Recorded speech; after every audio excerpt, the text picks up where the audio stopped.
Hello everybody and welcome back to Invictus. This is part 2 in my final mission in Kerbal Space Program 1. Well, at least my final big mission.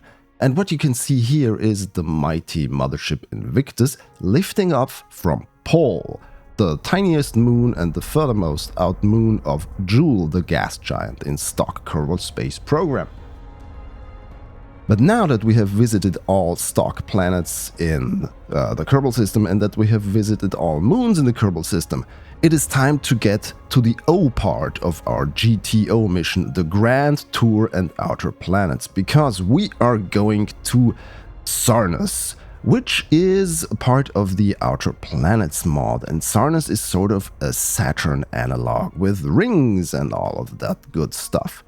Here we can see that Captain Stelnitzer Kerbin has already plotted in the maneuver, but while we wait for all of this to complete, we have some housekeeping to do, and that's why lander engineer Kaptitzer Kerbin is doing some minor repairs on the landing assist contraption for the lander, and also, while that is done, she is going to repack the parachutes of the lander, because we are going to need them later on. And now that she is back, we can wait for our long transfer window to finish and our even longer travel time to finish to Sarnus. And here we are. Welcome to the Outer Planets. Welcome to part 2 of Invictus.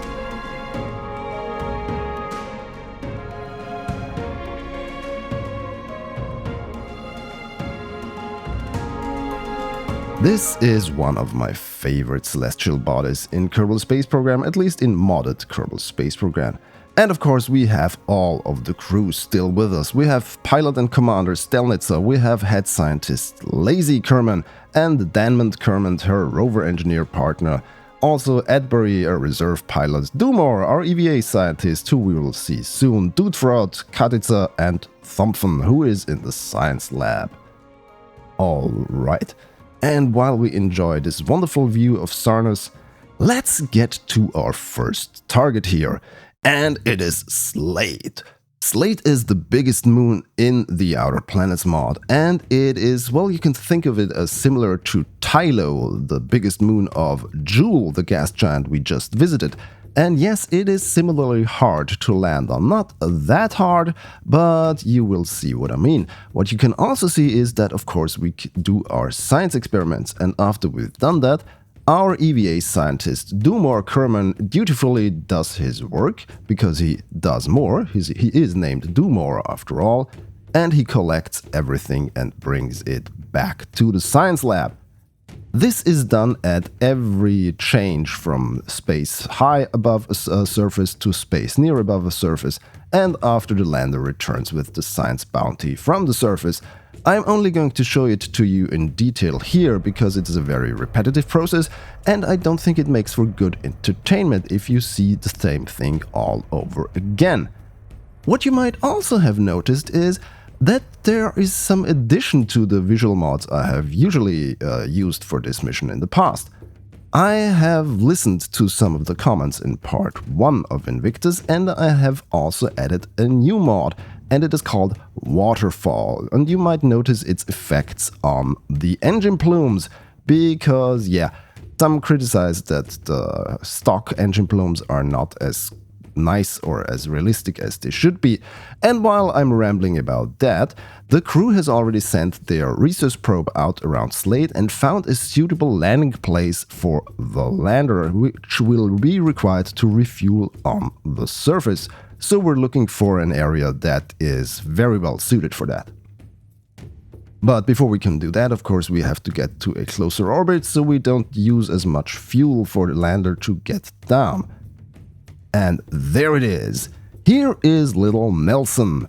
And Nelson, our lander, has also taken with it the main resource generation equipment from the ships. So, as I mentioned in the first part, all of the resource generation equipment, the drills, the refinery, etc., is modular and can be taken with the lander if it needs to refuel on a planet or moon and otherwise cannot return.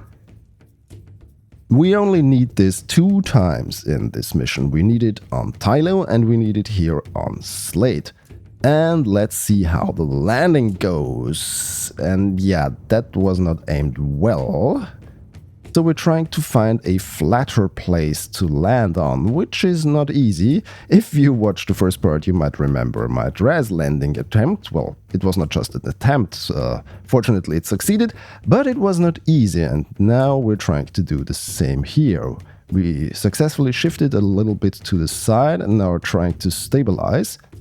Fortunately, this thing has bountiful fuel left. But my control of it is lacking. And... Again!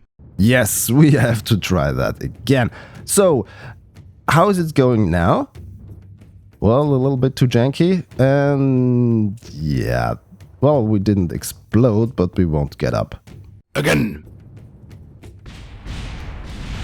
Again. Alright, after all of these failed attempts, it's time to do it right. And do not expect to see some explosion now, because this is now the real deal. We are landing and we're going to continue our science exploration of this moon. Careful now. The landing gear system has been expanded, so we should not topple over as easily. But still we need a lot of RCS fuel to stabilize. But stabilize we did! And look at that. What a view of Sarnus while we deploy our drills, our solar panels, our radiators, and start excavating to get our fuel back, because we're basically empty now. And of course our trusty science rover is also being deployed, with Lazy Kerbin and Danmond Kerbin aboard. Lazy Kerbin, of course, well, not living up to her name really, because she has done... Whoa. Well, that's one thing I do not want to see in the upcoming Kerbal Space Program 2, that wheels behave like what you just seen before. And what I do want to see is Lazy planting another flag. There we go. We had copious amounts of flag with us, but unfortunately we did not bring enough golf balls. So now Lazy has to rely on bananas for her EVA science experiments. And after all of that is done, we have to get our rover back to the lander, because unfortunately the outer planets do not offer any surface features to scan for our scanning arm. And now, as you can see on the top left, we had to wait for Invictus to get in range to get control back over the lander until it is docked back with the rover. So this is one of the challenges when you go far, far away from your home planet of Kerbin. Communication is difficult, and also power generation. We still have enough sunlight here at Sarnus to use the solar panels, but this is going to become a problem further out. And you will see what I mean very soon. But first, we have to get back from Slate to our main ship, back to Invictus. And there we go, we're blasting off and back into, well, not really the skies, but into space. And after we got our encounter, we're going to meet up with the ship. There it is. And then we're going to dock the lander and the ISRU equipment back inside into the belly of the main ship. And after all of that maneuver is done, let's get to our next target, Ovok. And yes, it does look like an egg, and it is a very small moon, almost within the rings of Sarnus. And while Captain Stelitzer looks at her readouts, the ship performs her new maneuver and gets to her target. There it is. One of the challenges of Ovok is getting the orbit right, because since it is egg-shaped and it rotates rather quickly, you have to set the apoapse and periapse in such a way that the, let's call it the tall part of the egg, does not graze your spaceship when it is spinning. But of course Stelnitzer has already experience with this moon because she has been here with the Ozymandias. If you have watched that series, that was when I visited all the outer planets and moons back, well, a few years ago. And again, we're getting our landing zones straightened out with our trusty Rhesus probe, which has scanned this little egg and is now getting home. Look at that, beautiful! And we also can see the improved effects for the RCS thrusters on the probe, courtesy of the waterfall mod. And while all of that is done, Invictus is descending onto Ovok to get some fuel, because we really need it, especially for the lander, which, well, it refueled on Slate, but it is now basically empty again, and we need fuel for what's coming next. Again, we can start our surface exploration, but since there are no surface features here, and since we cannot really drive on these tiny moons, because as you've seen in the first part, on Gili were basically more flying than anything, we just leave the rover hanging there and have lazy Kerbin perform her experiments and flag planting as she should. And after all that is done, she collects the science and gets back into the rover, which is then folded up. So basically it's more or less an, well, expandable science station now. Expandable in the sense that you expand it from the lander, not that you can leave it and let it rot or something. But semantics aside, we have our new target, and it is Eeloo.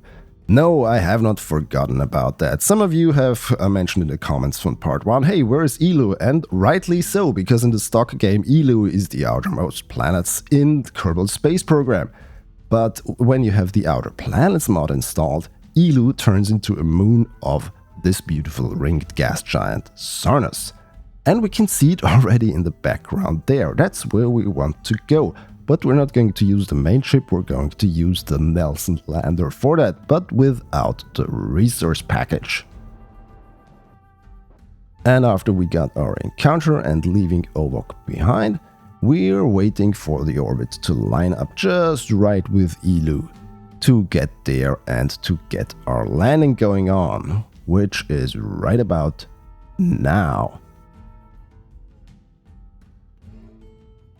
So for this, we're going to close everything up and make it airtight.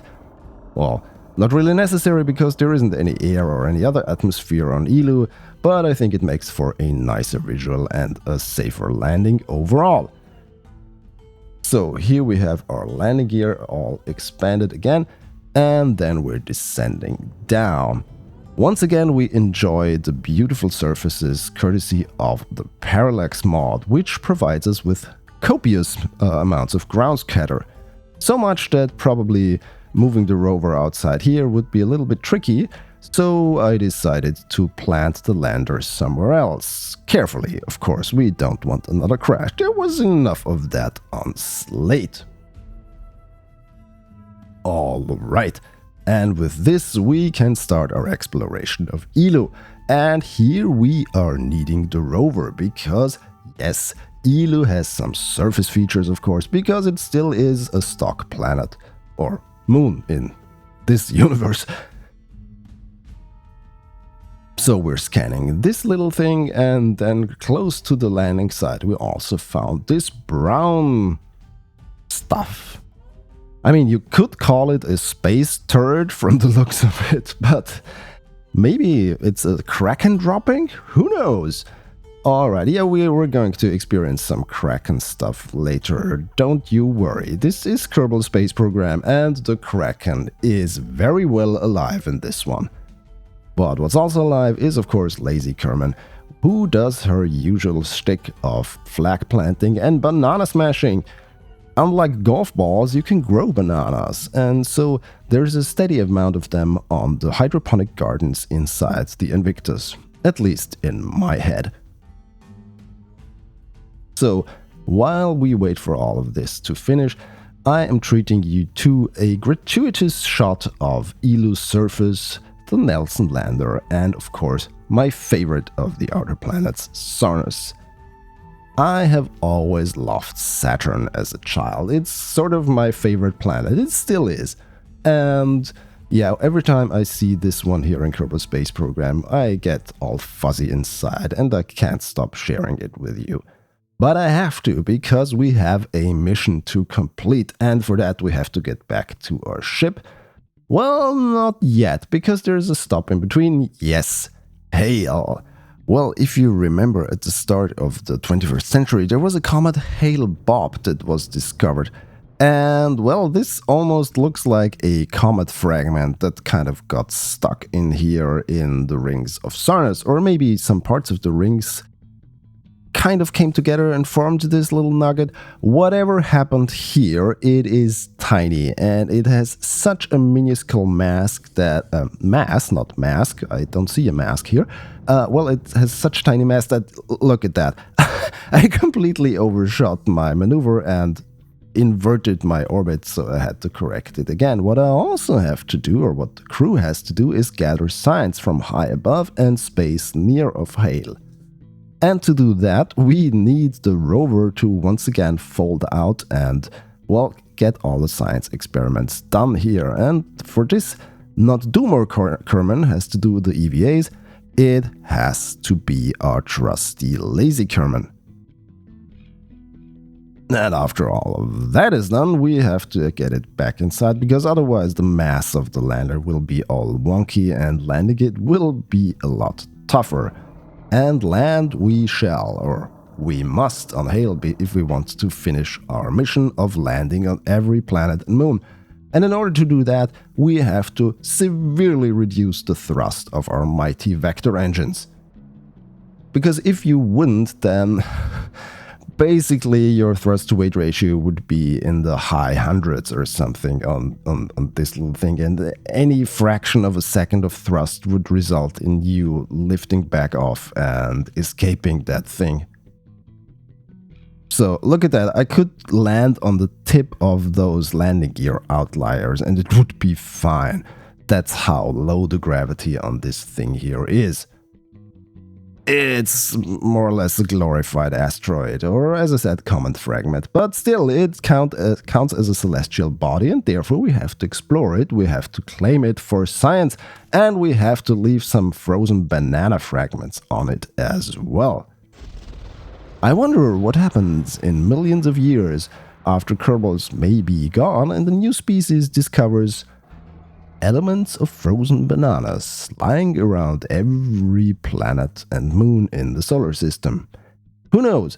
But these are philosophical discussions for a later time, because now what we have to focus on is getting back to Invictus proper. And for that we have to take a trip through the wonderful rings of Sarnas. So we're leaving Hale and we're getting back to Ovok to rendezvous with our main ship.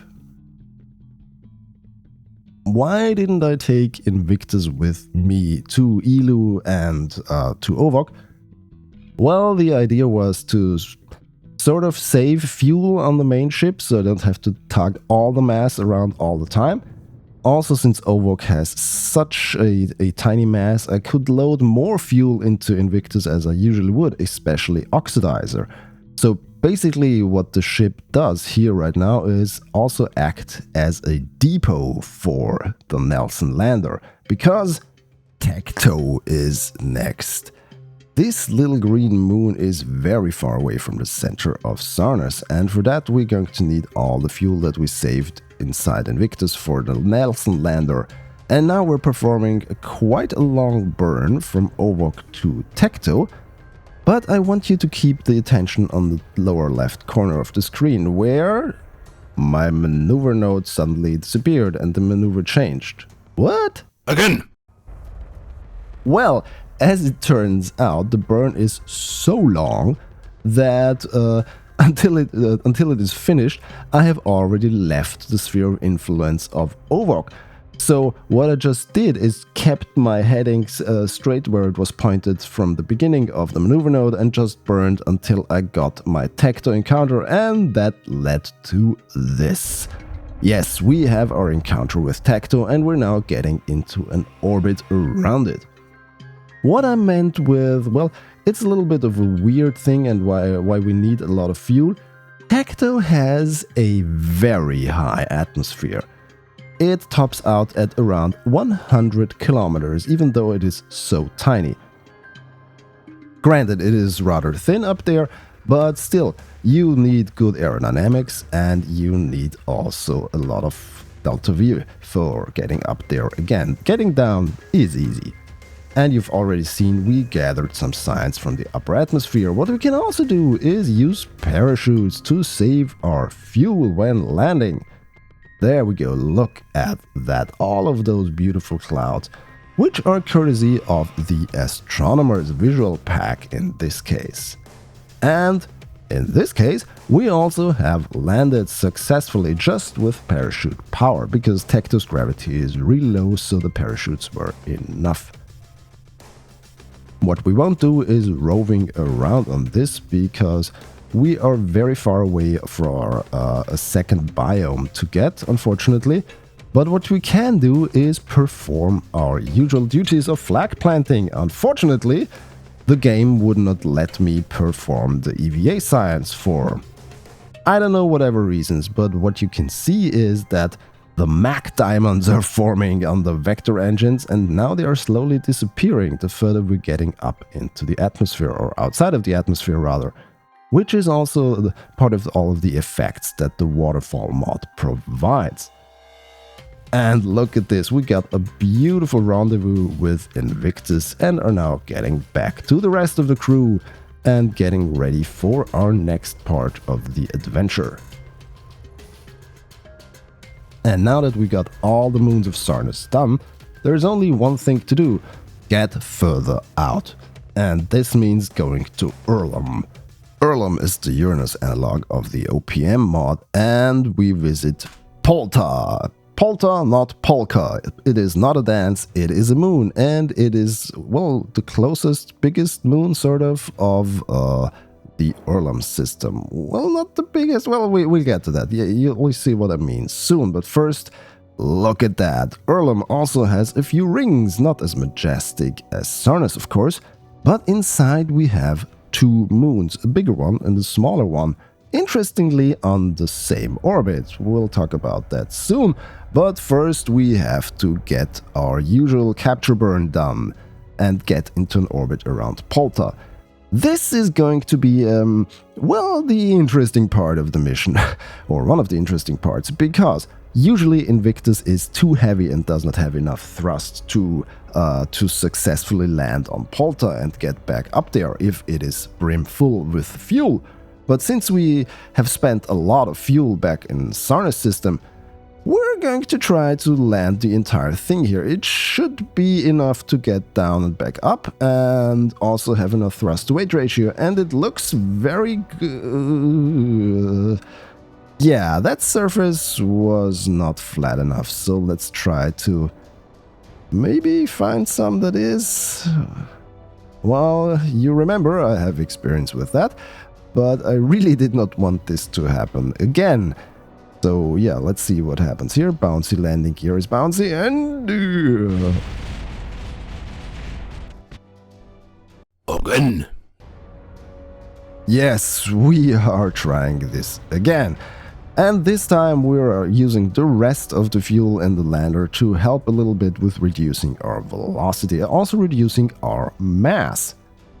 And this looks a lot better, thankfully. Will it topple over or will it hold? RCS is working overtime. And yes, this is looking, well, not really completely stable. We're still sliding a bit, sliding landing gear. I really don't like it, but this is a reality of Kerbal Space Program. But once it's settled down, we are now safe on Erlum's moon of Polta. And while we're not dancing, we are going to celebrate this by performing some more science.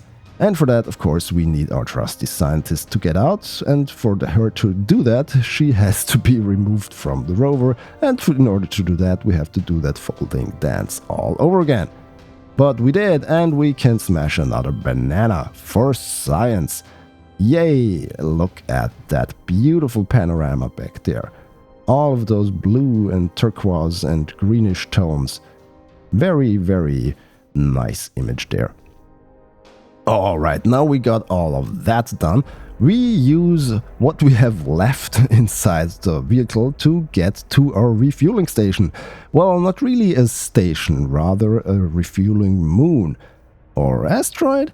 Well, it's a little bit weird, because where we're going next, it is called Priax. And it is a Trojan. What is a Trojan, you might ask? Well, in the real world, there are sort of Trojan asteroids that follow Jupiter's orbit. They kind of trail the big gas giant around. And this is exactly what Priax does with Polta. Polta is sort of the main body, and Priax is traveling behind it, in the same orbit, basically. And we got our encounter here, or we will get it, while we look back at our sun. Look how tiny it is already, and we're not even on the farthest point of our mission. What this also means is that our power is becoming an issue, or electricity generation, because the only way to generate electricity, while we wait for the resource can to find our best suited landing spot. Thank you, little probe. What I mentioned to say is I rely a lot on solar panels, and if they are not available, I use fuel cells. I don't have any nuclear power generation on board. But what we also have is, of course, as soon as the engines fire, they generate electricity as well. So I have solar power, I have fuel cells, and I have burning fuel to generate electricity. Unfortunately, solar power is starting to get out of the question soon, because we're so far away from the sun that its intensity has reduced significantly. But for the time being, it is enough, and we have 4 large fuel cell arrays for all of the mining operation anyway, so we use that mainly for them. And while we're on Priax waiting to refuel, of course, we can do our usual science there. Whoa, wheel just bounced, but fortunately didn't break. Wouldn't matter, we have our repair kit and could repair it, but it would have taken time, of course. And while Lazy Kerbin does her Kerbal salute, she also smashes a banana afterwards and then gets back to the comfy confines of the rover, where she has spent the last few decades. Yeah, this mission is already very, very long, and it's going to get even longer, because the further we're going out from the center of the solar system, the longer the travel times are going to become. I think in the real world, Neptune and Uranus, they also have like hundreds of years of orbital time or something like that. Somebody please correct me, I haven't looked it up. Anyway, we have refueled. We are not completely full with fuel because we need to visit Wal. And why does it have this weird name with W-A-L? Well, it looks like a walnut. So maybe it's called Wal? I don't know how to pronounce it correctly.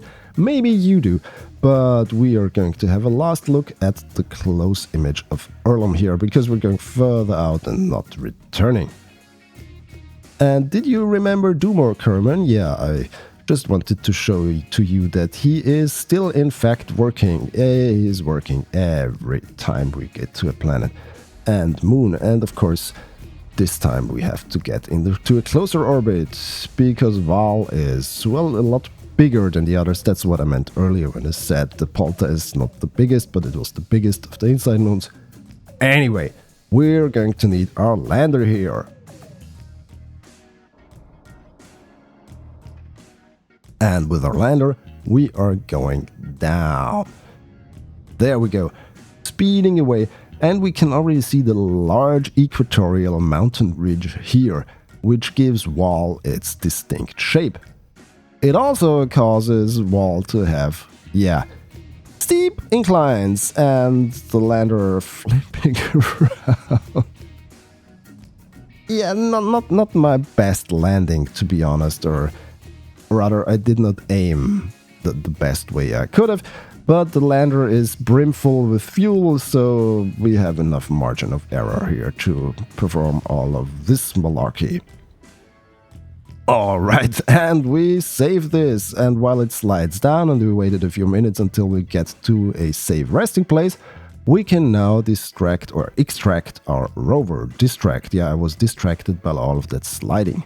Speaking of sliding, this is how far I went with the rover until Lazy went outside of the rover, and then with brakes enabled, it slid back there. So yeah, friction is non-existent over here.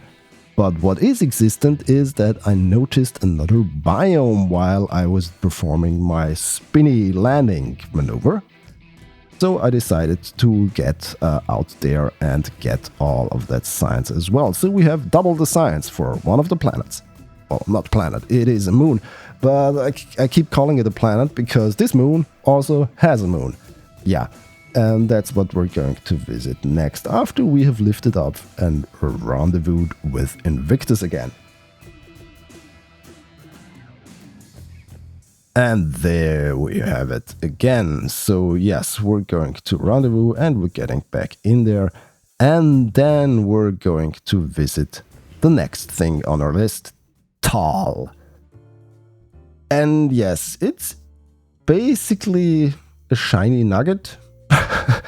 That's the best way I can sort of describe it, and you'll see it in a few moments. First, we have to, of course, perform our maneuver to get there. Again, Invictus has enough margin of fuel left to perform all of this, and once we have done so, we can see it here. Look at that, it's shiny. That's what I can say about it, but that's basically it. There are no really distinct surface features that we can recognize, at least not from orbit.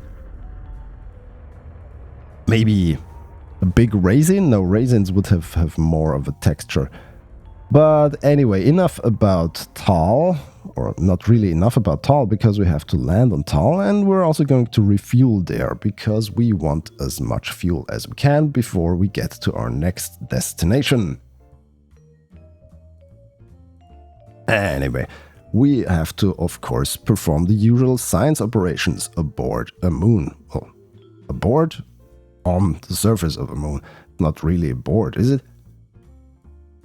Alright, lazy Kerbin, don't be lazy. Well, you're not. You're very, very industrious and very, very active in doing your science missions. And, of course, collecting all the science that has been performed before. And this time, Dumor can relax because the gravity on Tal is so low that Val is at home. There are 3 Vals. Walnut, Val, the Moon of Jewel, and Val, the Kerbal, which is at home.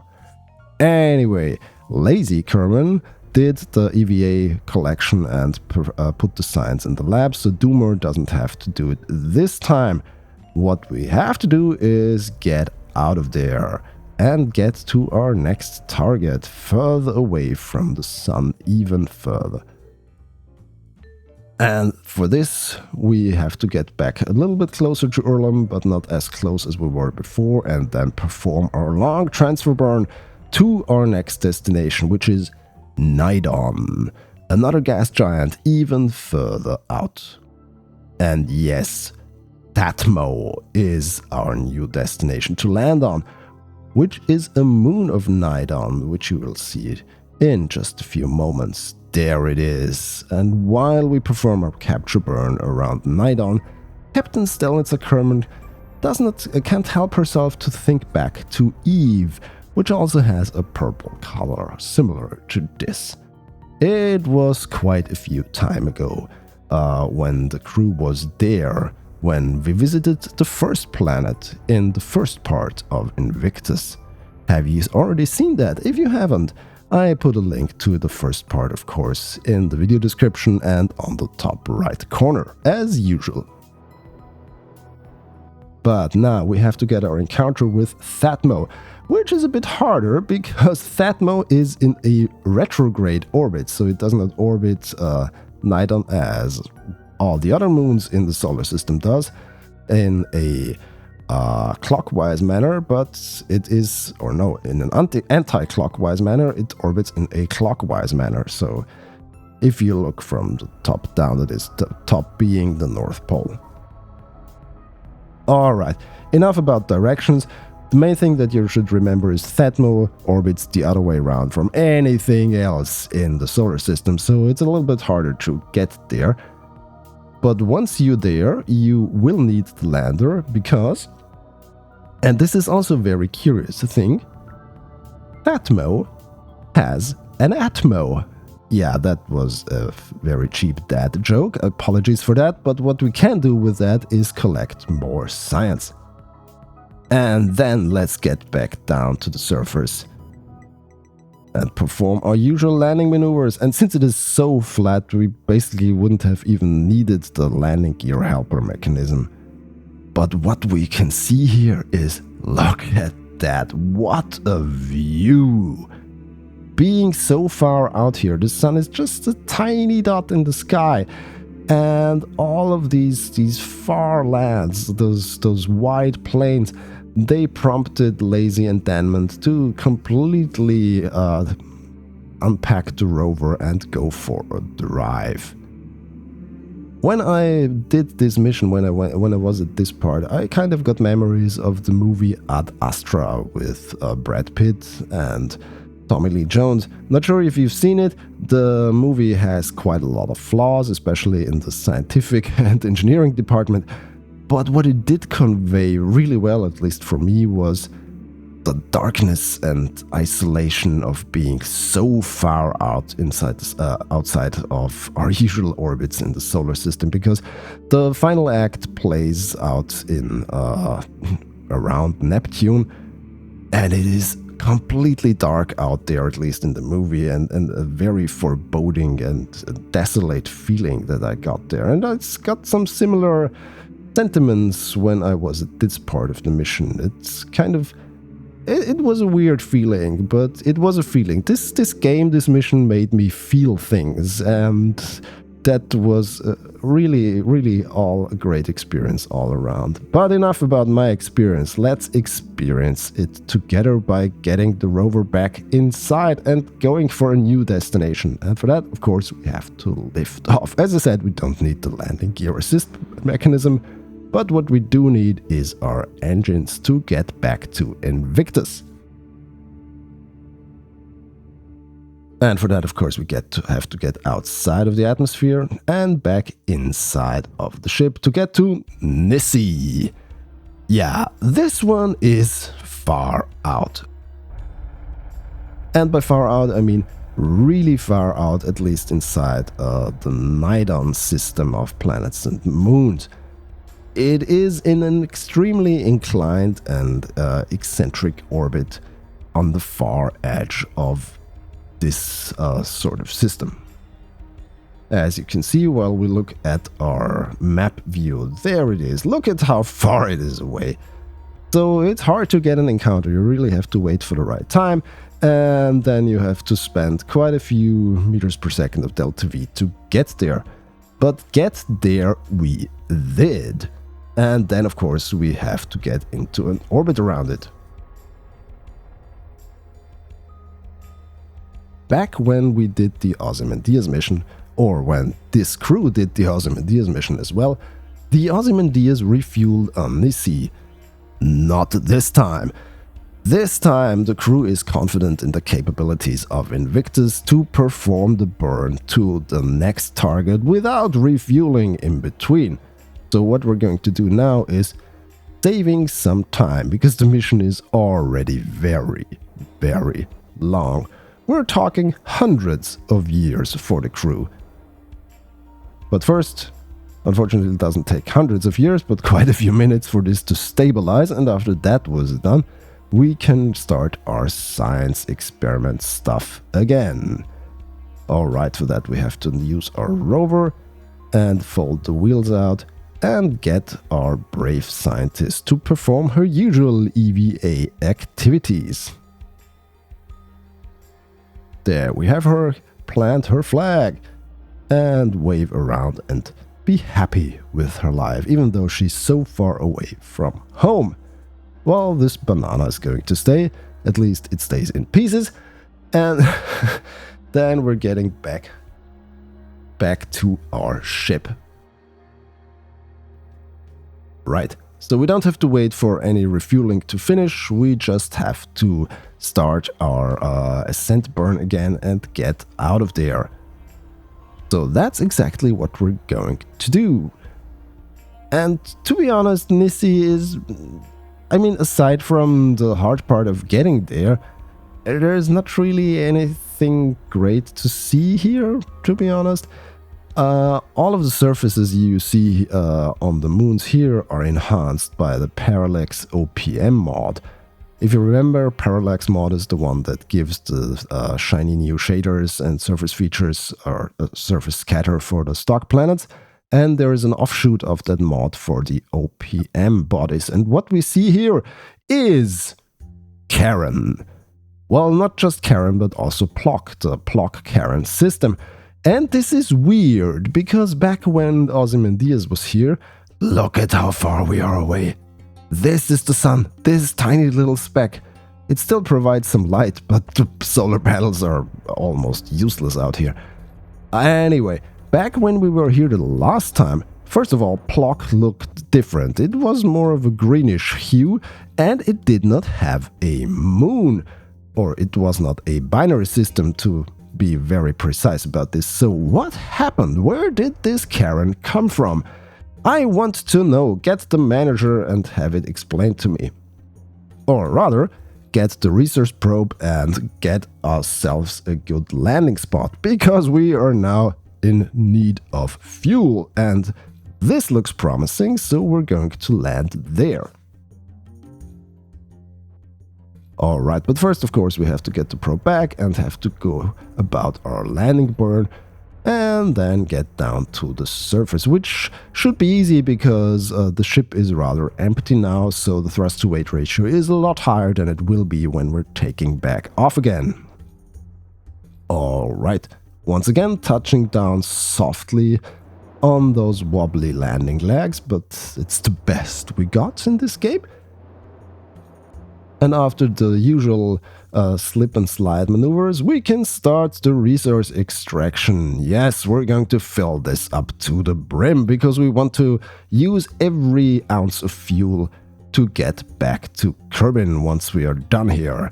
And done we are soon. But first we have to do some very important thing here on this moon, or binary planet, of Karen. So we have to first, of course, touch that. Again! Okay, I have no idea what happened, because it didn't crash into the surface that fast, so let's try that again from another vantage point.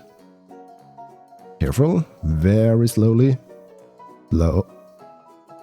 Again! Again. What the heck? And why did this work? Well, as it turns out, for some reason, there is sort of a, let's call it, death zone around the ship. So about a radius of 120 meters or something, if you touch any Kerbal with any type of speed down there, it goes poof. So yeah, no idea what happened. Maybe because Karen is, well, just 1k away from Kraken. So that might be a hint of what happened here.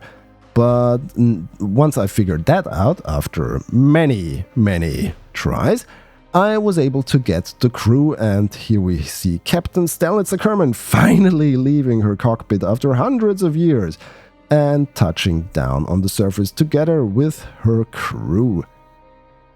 And celebrating the fact that not only did they discover something completely new that not even they have visited back when they visited the outer planets with Ozymandias, but they have been everywhere in the solar system. They've seen everything, they've explored everything, and now it's just time for one final thing to do, and that is to establish a permanent science outpost here on Karen, the outermost part of the solar system. Because, of course, since Karen is orbiting Plock, every time it's on the highest point of its orbit, it will be the furthermost away from anything else in the solar system. So we had Kerbal place the generator, we had Dumor place the control station, Thumphen provides an experiment. Danmond also has another experiment in his backpack that he will perform or deploy in just a moment. There we go, come Danmond. Why are you jittering around the surface like that? Well, after all of that poofing, the Kerbals got a little bit spooked, even though they miraculously were revived thanks to the power of quick saving. And so they move around the surface very slowly with minuscule movements. And finally, Katica Kerman places the comms array so that science can be transmitted back to Kerbin for further study, even when the crew is not there. So this is going to be a permanent memorial to this mission of being so far out from their home. I mentioned hundreds of years. It took 120 years to get from Nydon here to Plock. So this was very tedious and the crew is now very tired. So they really want to get back home, but there is still one thing left to do.